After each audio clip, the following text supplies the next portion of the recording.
Ravi de vous retrouver sur Global Africa Télésud.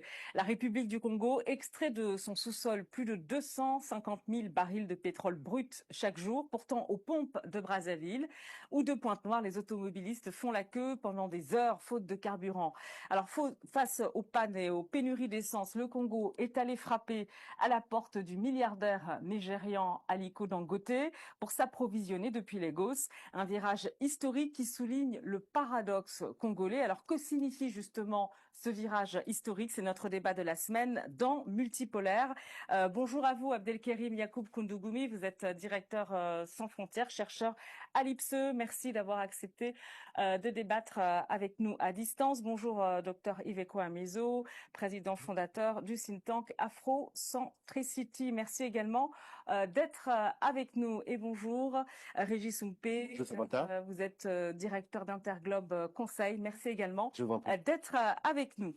Alors, le constat, c'est que le Congo-Brazzaville, je l'ai dit, est un producteur de pétrole brut de premier plan en Afrique centrale. Et sa population, pourtant, subit régulièrement des pénuries à la pompe. Le pays dépend aussi, on va en parler massivement, de l'importation de produits raffinés. Comment explique-t-on qu'en 2026, un citoyen du Congo-Brazzaville, troisième producteur de pétrole d'Afrique subsaharienne, doive encore faire la queue pendant des heures pour obtenir quelques litres d'essence? Je pense que là-dessus, à travers votre question, on est vraiment au cœur des paradoxes africains. L'un des paradoxes africains.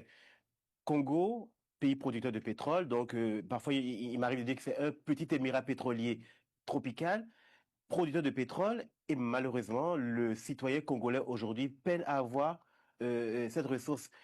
Mais et en même temps, je dirais, c'est une maladie qui est consacrée sur le continent africain. Pays, il y a la plupart des pays qui disposent de ressources, de gisements, mais qui malheureusement ne font pas accéder leur population, je dirais, au bénéfice donc de ces ressources pour des raisons simples, hein. Évidemment, on pourra parler donc de l'absence d'infrastructures, de raffinement ou de raffinage. On pourra dire effectivement qu'il y a des problèmes de mauvaise gouvernance ou de mauvaise administration. Et une fois encore, je dirais, c'est non pas tant les aspects techniques et logistiques qui sont en cause, c'est davantage pour moi, de mon point de vue, des aspects de gouvernance et de vision.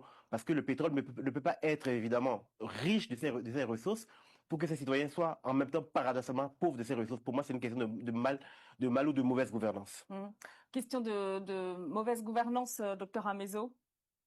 Bien sûr, le citoyen congolais soit dans l'obligation d'attendre des heures avant de oui, s'approvisionner mais en carburant. je vais plutôt vous expliquer ce qu'on appelle une chaîne de valeur en trois éléments simples.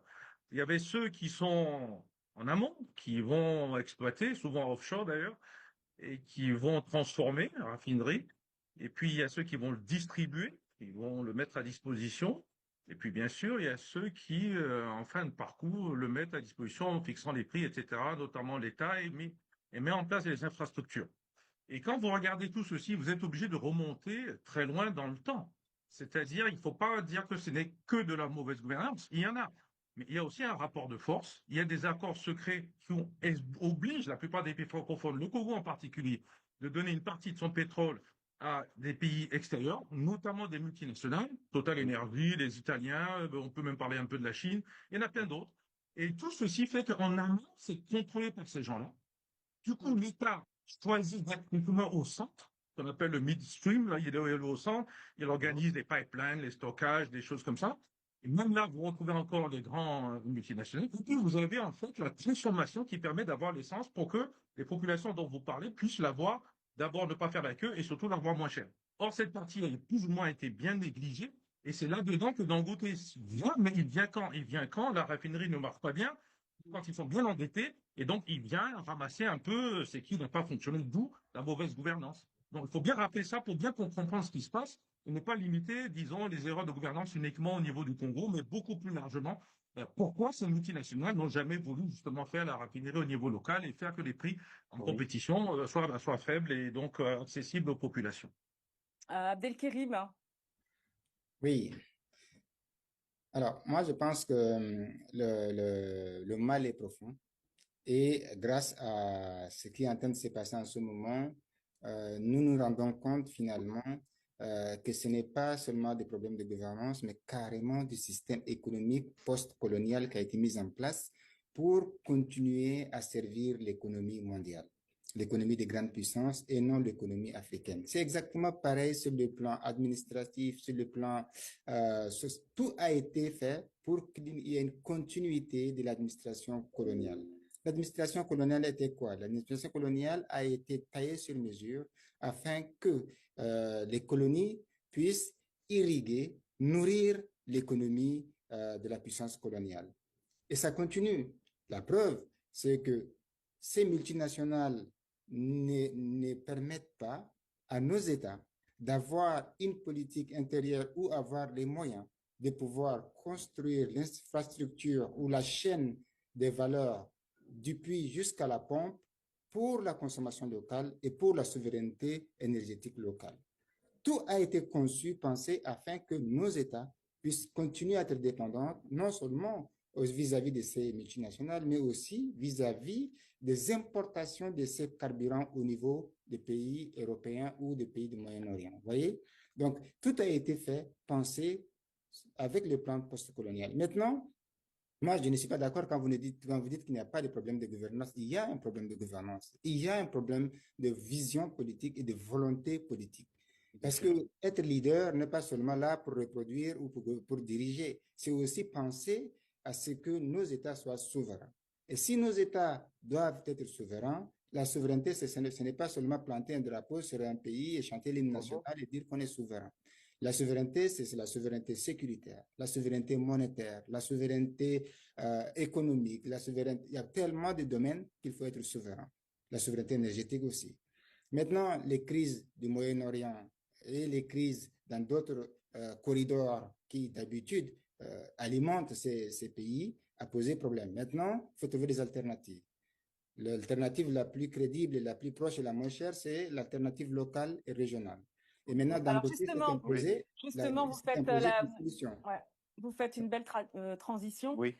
puisque fin juin, début juillet, la Société nationale des pétroles du Congo, la SNPC, s'est rendue à la méga raffinerie Dangote à Lekki au Nigeria, c'est une méga raffinerie, pour négocier un accord de livraison de carburant. Donc c'est tous maintenant chez Dangote, tendance actuelle. Pourquoi seulement maintenant, s'agissant de la République du Congo? Pourquoi avoir attendu justement ce tournant de la crise énergétique consécutive aux tensions? Oui, tout à l'heure, quand je parlais de mauvaise gouvernance ou d'absence de vision, et évidemment, comme l'a rappelé mes deux précédents Moyen-Orient, oui, co-débatteurs, évidemment, il y a aussi des questions, je dirais, à la fois qui sont des questions peut-être techniques et logistiques, et évidemment aussi, il y a aussi la question qui part du principe que les accords dits coloniaux, les accords évidemment enfin, pré- et post-indépendance on fait que, évidemment, un pays comme le Congo continue, si vous voulez, d'être lié par des accords aujourd'hui qui les trahissent. Aujourd'hui, évidemment, on est au milieu du gué. Et donc, moi, le véritable enjeu aujourd'hui, pourquoi aujourd'hui on se retourne vers Dangote? Parce que Dangote offre la solution, à la fois une solution de proximité, une solution régionale, une solution locale. Est-ce que c'est une solution économique? Pour moi, le vrai sujet, est-ce que c'est vraiment une solution économique? Le fait d'aller vers Dangote, pour moi, c'est très intéressant parce que on a beau dire quelque part, évidemment, on ne peut pas à la fois dénoncer, si vous voulez, des accords coloniaux ou des accords qui sont liés à des multinationales. Mais est-ce que c'est le cas? Est-ce que la Brazzaville dénonce les accords non, post-coloniaux?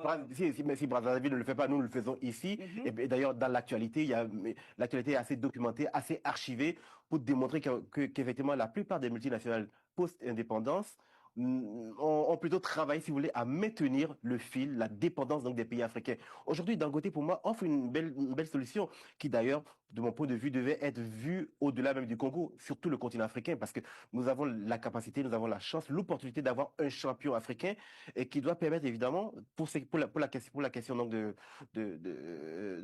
raffinerie, je dirais, à l'échelle du continent africain, d'apporter des solutions. Après, ça dépend. Moi, je pense que le véritable enjeu, il faut aussi travailler à ce que au-delà donc de ces champions africains, qui est des champions nationaux. L'idée, effectivement, que ce soit des infrastructures locales, nationales au Congo, pourquoi c'est aujourd'hui qu'elle s'est rêvée? Parce que, évidemment, on est au même sujet, on est sur le sujet.